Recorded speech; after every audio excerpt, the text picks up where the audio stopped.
You know, I got to shout out DoseOfDion, man, because it was actually the first time I went live on YouTube. And, you know, guys don't know DoseOfDion. He put out a lot of good content for the Detroit Lions. What is up, everybody? Welcome back to another video. And in today's video, as you guys can see, we're reacting to another mock draft. This is Detroit Lions 3-round mock draft, improving the defense. And I'm excited for this. Last time we reacted to a mock draft by Fan Nation, I think it was also 3 rounds. I'm not sure. But they had that big trade back in the first round. We had some fun with it. You guys seem to enjoy it, so we're back to do it again. But I had an idea. How could I get you guys involved with this? Here's my idea. You guys send me in mock drafts on social media. Now, some of them I know won't be real. I see people that are like, man, look at this mock.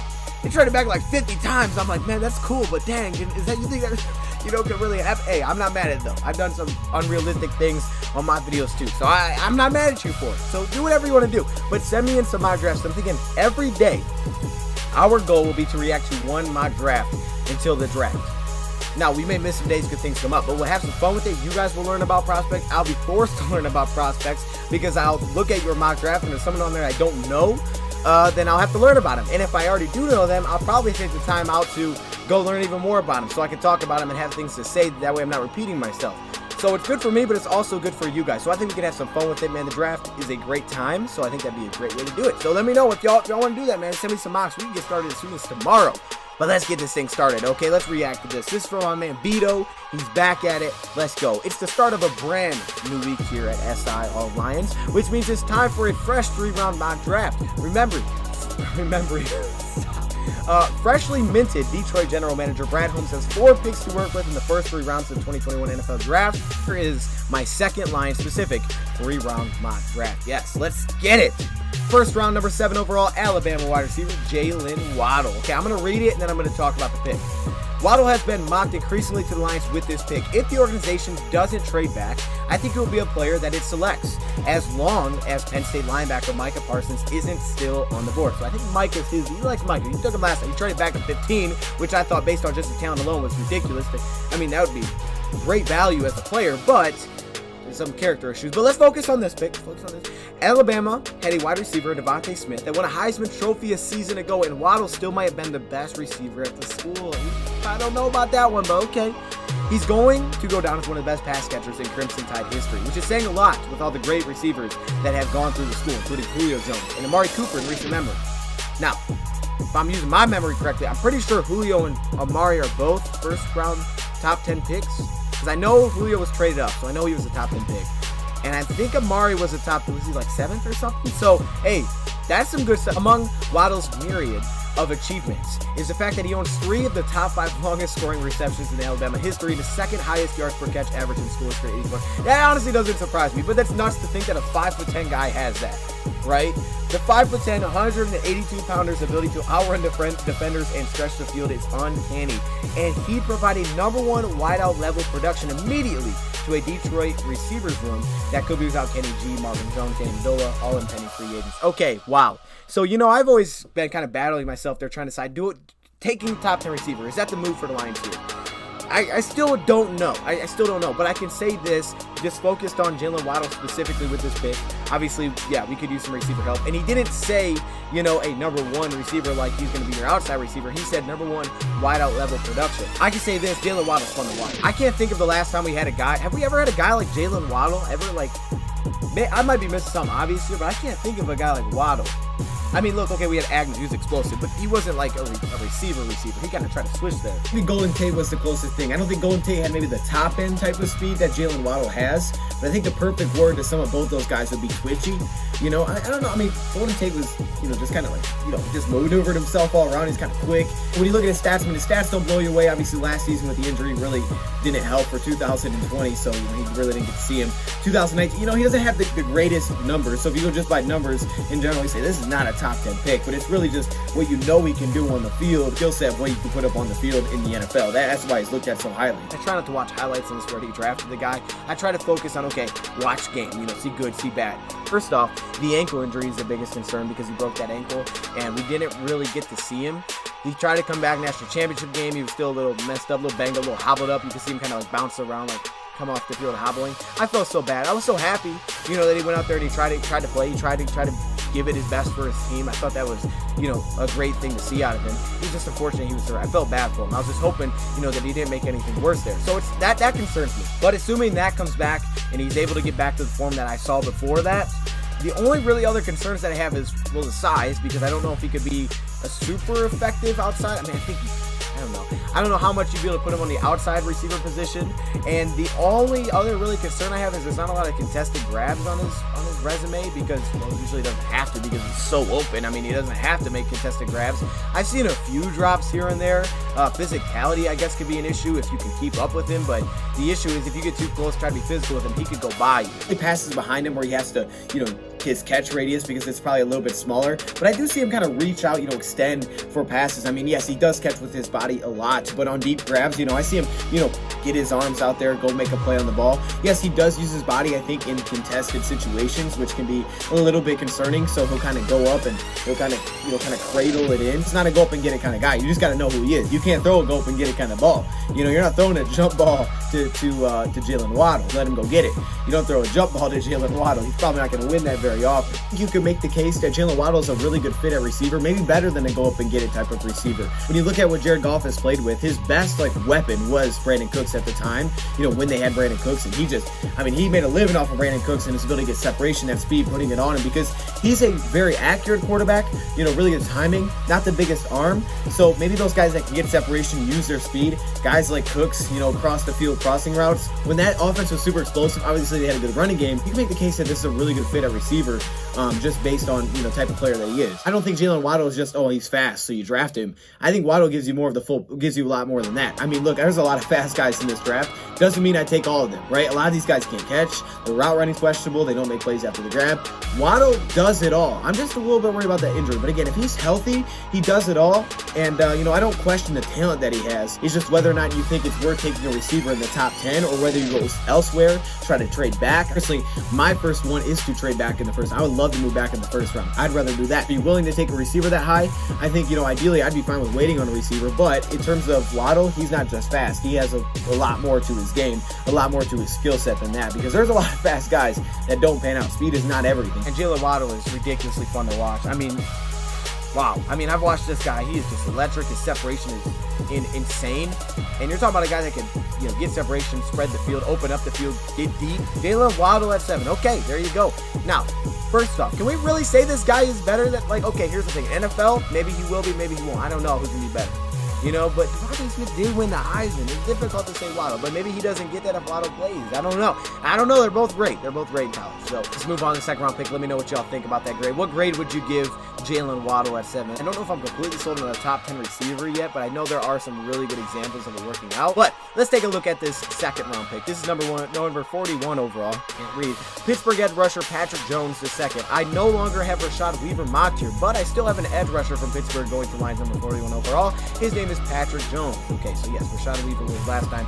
This 6'5", 264-pounder finished the 2020 campaign with 9 sacks, 12.5 tackles for loss, 3 passes defended, and a fumble recovery. It helped him earn first-team All-ACC honors. He profiles best as a defensive end, a 4-3 scheme at the next level, yes sir, which is likely going to be the base defense deployed by new Lions defensive coordinator Aaron Glenn.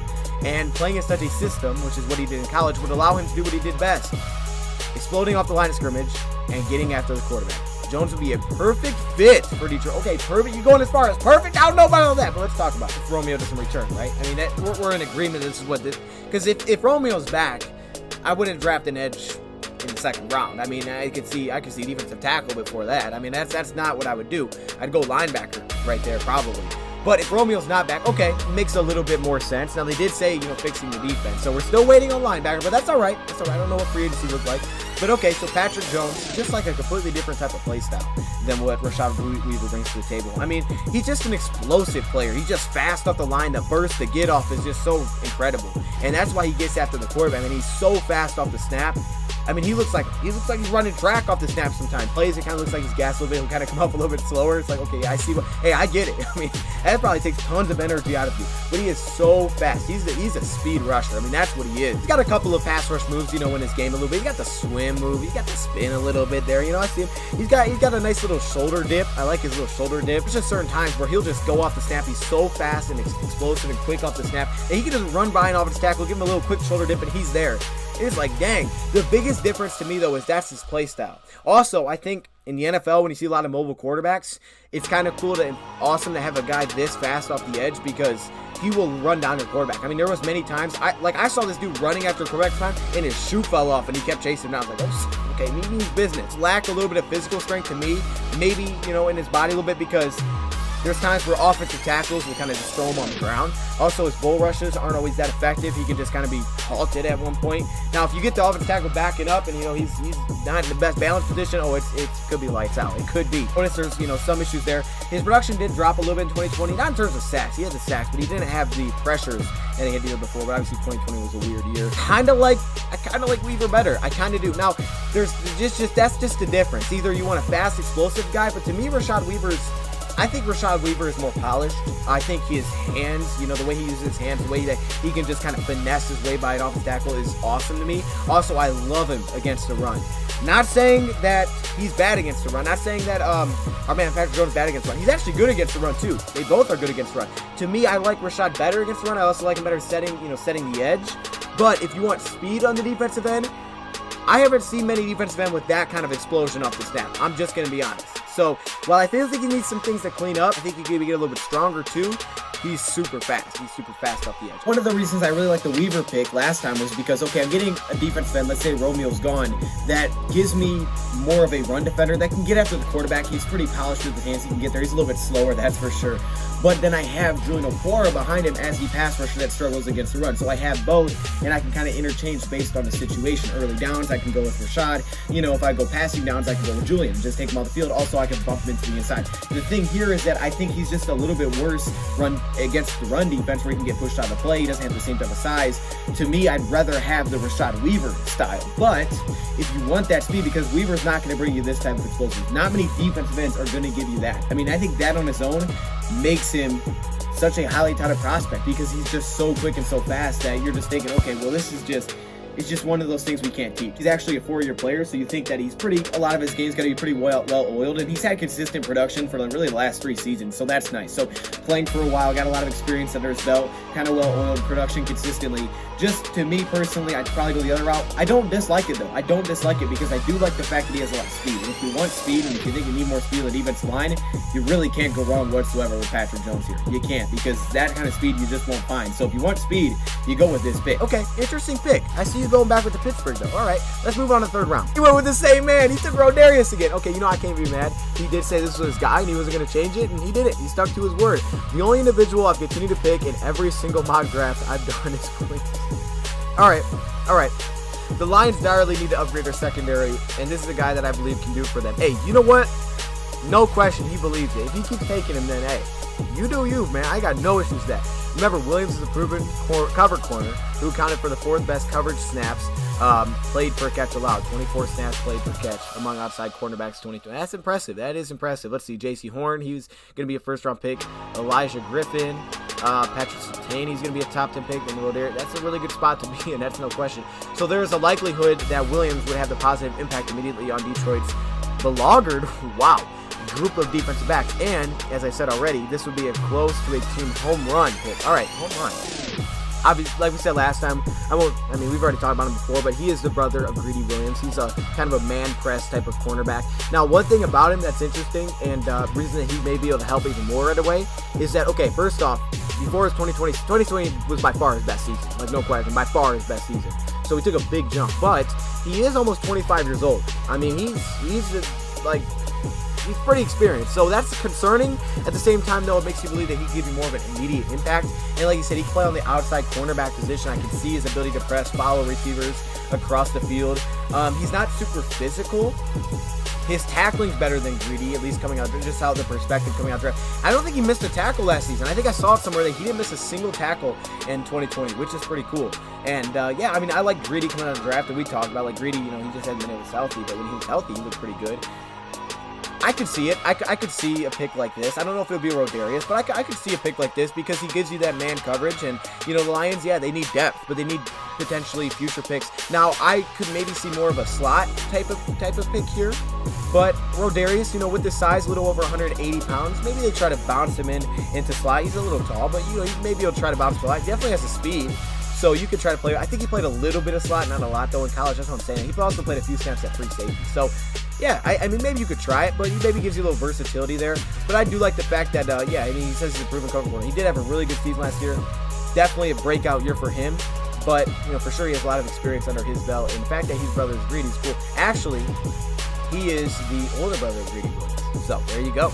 All right, final pick here, 3rd round, number 88 overall, acquired from the LA Rams, Ohio State linebacker Baron Browning. Oh, okay, Baron Browning. I haven't seen this one many times. It wouldn't be completely optimal for the Lions to wait until the 3rd round to address the position group as anemic as line. Yeah, that's true. However, if they decided to do so, they could do a lot worse than Browning with this pick. That's fair. That's very fair.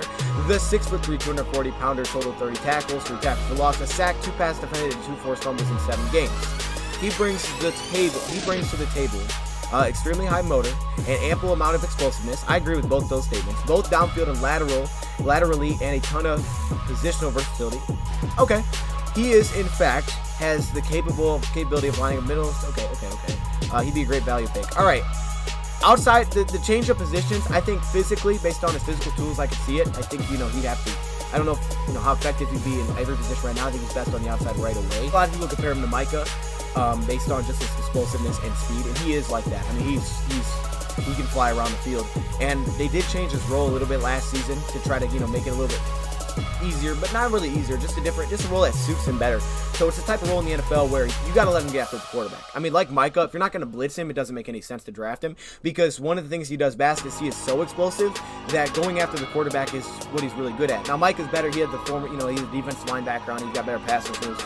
But there's no question, like you said with Baron Browning, he is super explosive, has those tools. Honestly, for his size, is he projected, or he ran like a 4.5, 5.40? I mean, they don't see that with a lot of linebackers in this class. And like I said, with his size, honestly, 240 pounds, there's not a lot of 240-pound linebackers in this class. I mean, most people are like safety size, so it's actually a little bit bigger than what you usually see.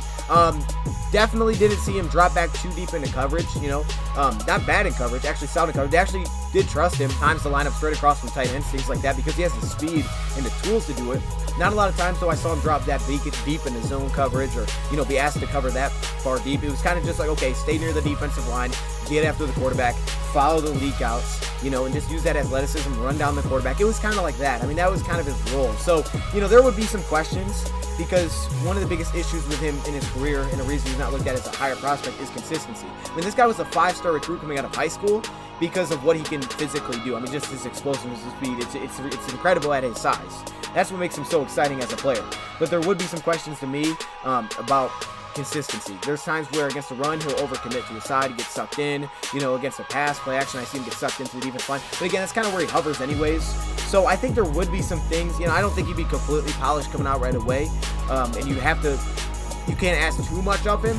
But in the right role, if you're an attacking defense that's getting after it, he could be really tough. He could be really tough in an attacking defense, because you see him, you know, fake blitz and kind of just drop into the flat like 5 yards. Just drop like 5 yards over to the zone to take away a quick route, but it's usually not 8. Go drop back 15 yards. It's like, okay, you know, short little drops, go after the quarterback, stay around the line, follow leak outs, and tackle running back. And he's also a pretty big hitter. So I do agree. He's got extremely high motor. This guy flies around the field. Interesting pick. Little, you know, missing consistency, but there's tools there. And if you can get it, you know, get that consistency going, you can find a right spot for him. You know, you can get him playing, allow him to go after the quarterback, get him playing in the right scheme for him, and, you know, put him in the right position. He could be good. He could be good. So, okay, interesting draft. Definitely different than last time. Waited a little bit on linebacker. Not mad at the pick, though, for linebacker. He got his boy Rodarius again. Can't hate. Patrick Jones, not my favorite. You know, just not my favorite. He's impressive, though. He's fun to watch. If you want speed off the defensive end spot, we lose Romeo. I can see why you do it. You know, I could definitely see it. And you know what? In today's NFL, if you're with all the mobile quarterbacks you face, it might not be the worst decision to have someone that can run out a quarterback. It might not be a bad idea. Now, the North doesn't have as many. We'll see what the Bears do. They don't have as many mobile quarterbacks right now, but never a bad thing. I guess that's somebody can run someone down. He can definitely run someone down before Rashad Weaver will. And Jalen Waddle, gosh, man, is that guy exciting to watch. Oh, I don't know again if I'm sold on receiver top 10, but I can tell you what, he is fun to watch, man. He is so fun to watch. So let me know your thoughts, man. Grade this thing in the comments below. Send me some mock draft. Thank you for watching, and I'm out. Oh, I'm sorry. All right, and I'm out.